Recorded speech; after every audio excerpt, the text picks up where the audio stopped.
In this video, we're going to go through minCat.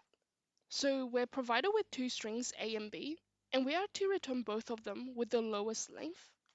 So for example, this first example, we've got string A as hello and string B as hi. And we are to return both of the strings with the lowest length. So for example, string B has 2 characters, which is the lowest.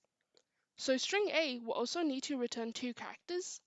So from the last characters, so it returns LO.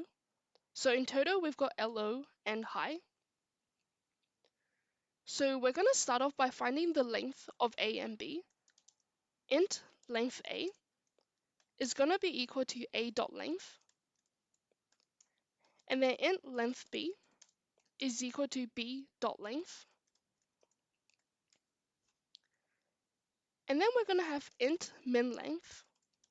So the minimum length is equal to math.min. So this is like a function. And in here, we've got length of A and then length of B.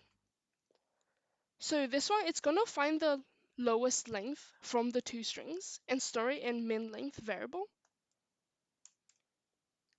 And then we are going to return a.substring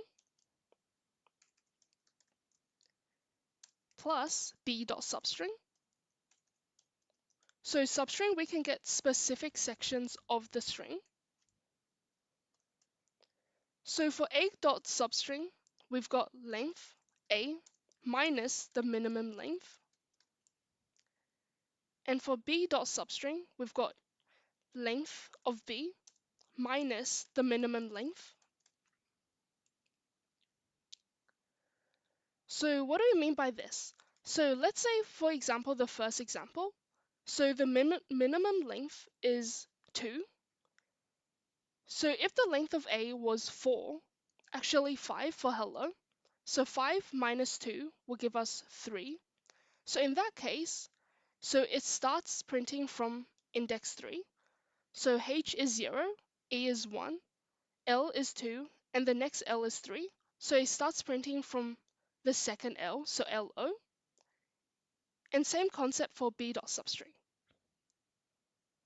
Yep, and this would be the answer.